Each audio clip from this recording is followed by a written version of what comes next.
올림포스 영어 독해의 기본 2 우리 1강 3번 제목 문제 들어가도록 하겠습니다. 야, 그런데 이 3번 같은 경우는 진짜 변형 문제 나오기가 좋은 문제야.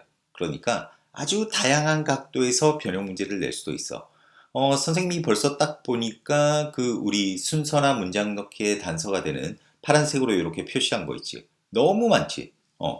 뭐 어떤 부분에서든 우리 순서와 문장 넣기 가능하고 그 다음에 뭐 연결사는 기본이다. However, for example, finally 이 부분을 이용해서 이제 연결사도 기본적으로 알아야 되겠고 자 그리고 이 단락에 있어서 소재가 뭐냐 하면 결과에 대한 평가야. 결과에 대한 평가.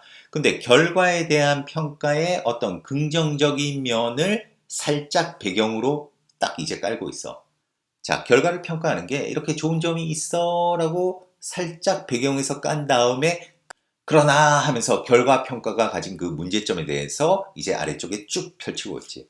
그런데 딱 이제 아래쪽에 어떤 식으로 돼 있냐면 결과 평가는 이런 문제점이 있어 한 다음에 그것에 대한 이제 구체적인 진술.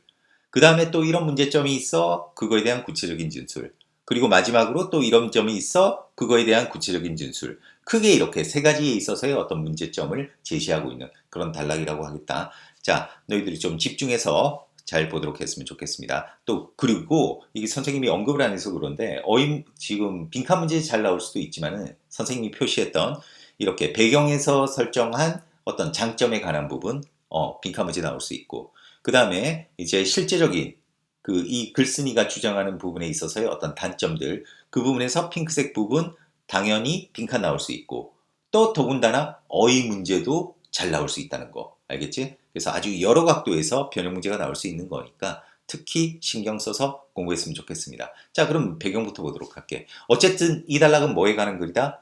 결과 평가에 관한 글이야. 먼저 장점이 나온 다음에 단점이 나온다. 자, 그래서 일반적으로 결과의 평가는 can be less subjective. 덜 주관적일 수 있습니다. 자, 뭐보다는 다른 종류의 어떤 성과 측정보다는 덜 주관적일 수 있다. 그러면 덜 주관적이라는 말은 뭐니? 이런 것도 어휘 잘 체크해야 되는데 그러니까 객관적이라는 얘기지. 그러니까 이렇게 결과 평가가 객관적이다 보니까 이것은 만듭니다. 자, 뭐 하는 것을 오형식이야. 결과를 측정하는 것을 매우 받아들일 수 있도록 만들어줍니다. 이거는 물론 동명사절이다. 이 안에 동명사절이 들어왔어. 자, 결과를 측정하는 것을 매우 받아들일 수 있게 한대. 누구에게?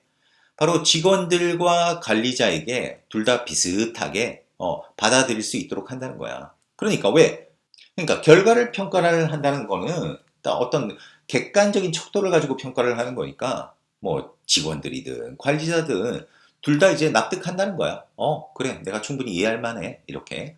자, 이게 바로 장점이지. 그리고 결과 지향적인 성과 측정은 그러니까 결과 중심의 성과 측정은 또한 상대적으로 쉽습니다. 자, 뭐 하기 쉽다?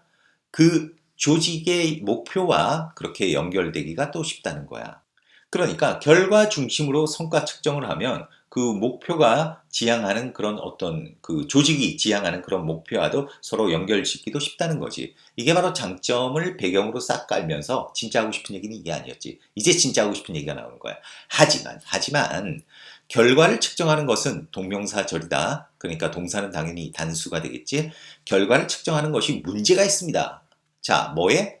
with validity. 바로 타당성에 문제가 있다. 타당성에. 자, 왜냐하면 그 이유가 나오지. 그 결과는 may be affected. 영향을 받을지도 모르기 때문에 뭐에 의해?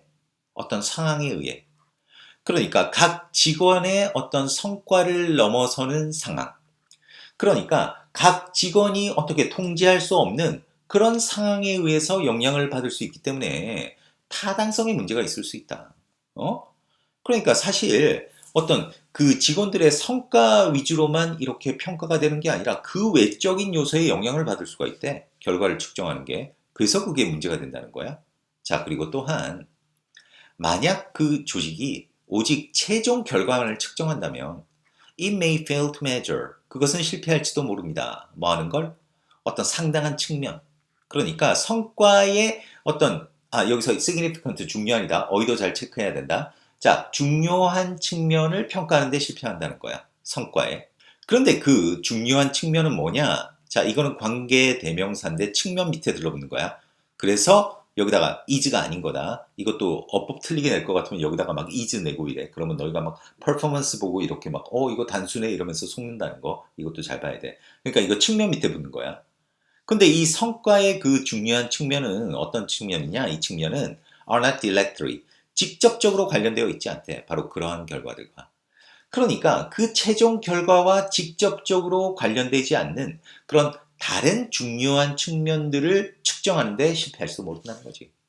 그러니까 쉽게 얘기해가지고 결과만 너무 중시하면 그 중간중간에 일어났던 어떤 과정상의 중요한 부분도 있을 거 아니야. 근데 그런 것들은 전혀 측정을 안 한다는 거지. 그지? 그래서 이거는 뭐 당연히 그 어법적으로는 related, 얘가 관련되어지는 거니까 PP 형용사 오는 거 아무 문제가 없었다. 자, 그래서 방금 이 말에 대한 이제 구체적인 얘기 들어간다. 그래서 만약 개인들이 오직 그 측면에만 초점을 맞춘다면 어디? 성과 측면에만. 근데 어떤 성과 측면? 얘도 마찬가지로 관계대명사다. 측면 밑에 들러붙는 거야. 그러니까 복수 오는 거 아무 문제 없지. 그러니까 측정되어질 수 있는. 성과에 측정되어질 수 있는 그 측면에만 오직 초점을 맞춘다면 그들은 중요한 기술 또는 행동은 무시할지도 모릅니다. 바로 위의 얘기에 대한 좀 더 구체적인 얘기였지. 자, 그러면서 이제 또 예시가 들어가는 거야. 예시가. 예를 들어 만약 그 조직이 오직 생산성만을 측정한다면 그 직원은 may not be concerned. 관심이 없을지도 모릅니다. 충분히 뭐에는? 고객 서비스에는 관심이 없을지도 모릅니다. 왜냐하면 고객 서비스는 생산성으로 측정될 수 없는 거니까. 그러니까 오로지 생산성만 내가 이제 점수 잘 받으면 되니까 서비스는 개떡같이 해도 아무 상관없겠지. 이렇게 생각할 수 있다는 거야. 무슨 말인지 알겠지? 그리고 마지막으로 focusing strictly on result. 그 결과에만 엄격하게 초점을 맞추는 것은 이거 동명사절이네? 그러니까 당연히 do가 아니라 does가 돼야 되겠지. 자, 동명사절은 단수 취급해야 되니까. 자, 그래서 결과에만 엄격하게 초점을 맞추는 것은 does not provide 어떤 지침을 제공해 주지 못합니다. 뭐에 대한 지침? 어떻게 개선할지에 대한 지침을 제공해 주지 못합니다. 그거에 대한 예시로서 이제 야구 선수 얘기가 나오는 거야. 만약 야구 선수들이 타격 슬럼프에 빠져 있을 때 단지 그들에게 말하는 것, 이것도 동명사절이네. 뭐라고 말해? 그들의 타격 평균이 1할 9푼이다 라고 말하는 것은 may not improve their hitting. 그들의 타격을 개선시키지 못할지도 모릅니다. 그들의 타격을 개선시키지 못할 것입니다. 이 얘기지. 자, 이 얘기는 무슨 얘기냐? 너희가 야구를 아는지 모르겠는데 1할 9푼이면 잘 치는 거 아니야? 그러니까 쉽게 얘기해가지고 5번 던져가지고 한 번 안타 치는 거야. 이게 잘하는 기준은 아니거든. 그지? 그러니까 그런데 야, 너 타격 평균이 그냥 1할 9푼이야. 이거는 뭘 하는 거니? 바로 결과만 얘기해 주는 거냐. 오로지 결과에만 집중하는 거잖아. 그러면 네가 어떻게 해야지 타격을 3할을 칠 수 있을지 이런 방법, 바로 뭐 중요한 기술, 행동 이런 것들은 전혀 언급을 안 한다는 거지. 무슨 말인지 알겠지? 그지? 자, 그래서 요달락의 핵심적인 내용은 바로 뭐였다? 결과에만 초점을 맞췄을 때의 어떤 문제점이 되겠지. 그래서 답은 어두운면 바로 4번이네. 결과지향적인 성과 측정의 어두운면 바로 4번이 답이라고 하겠습니다. 자, 그래서 이 3번 같은 경우는 자, 굉장히 그 변형 문제로 잘 나온다고 했다. 그래서 지금 뭐 this, also, however, also, for example, finally, 막 이러면 너무 많으니까 복잡해 이럴 수 있는데 그러지 마. 전체적인 흐름을 잡는 거야. 무슨 얘기야? 배경으로서 결과 측정에 있어서의 어떤 장점을 얘기한 거야. 그 장점이 뭐다? 주관적이지 않다. 객관적이다. 결과 측정은. 그러다 보니까 직원과 관리자 모두가 받아들인다. 그리고 결과 중심의 성과 측정은 또한 그 조직의 목표하고 연결시키기 쉽다라고 배경에서 장점을 설명했어. 그러면서 이제 그러나 진짜 하고 싶은 얘기 나오지. 결과를 측정하는 게 문제가 있다. 타당성에. 자, 또한 그 결과 측정하는 것은 그 결과와 직접 연관이 없는 중요한 측면들을 측정하는 데 실패한다. 다른 중요한 측면들을 측정하는 데 실패한다. 그 예로서 예를 들어서 결과에만 초점을 맞추게 되면 다른 실제로 중요한 기술이나 행동을 무시하게 된다는 거지.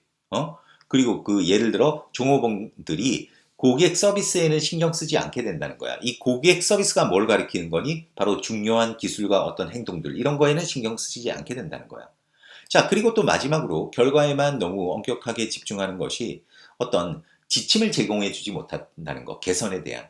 그러니까 개선할 수 있도록 뭔가 지침을 제공해 줘야 되는데 그러지 전혀 못한다는 거. 그거에 대한 예로서 야구선수 이야기가 나왔다고 하겠다. 알겠지? 그 전체적인 흐름을 생각하면서 공부한다면 뭐 순서, 문장 넣기 문제 충분히 잘 대비할 수 있다고 생각합니다.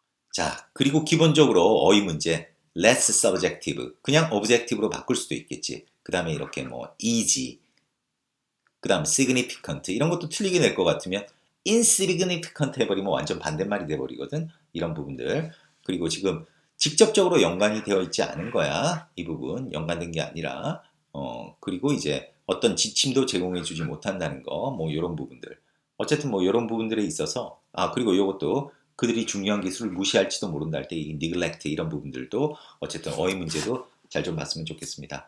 뭐 지금까지 본 지문 중에서는 가장 그 변형 문제로 나오기가 좋은 지문이니까 철저하게 준비했으면 좋겠습니다. 자, 3번 여기서 마무리하겠습니다. 수고했습니다.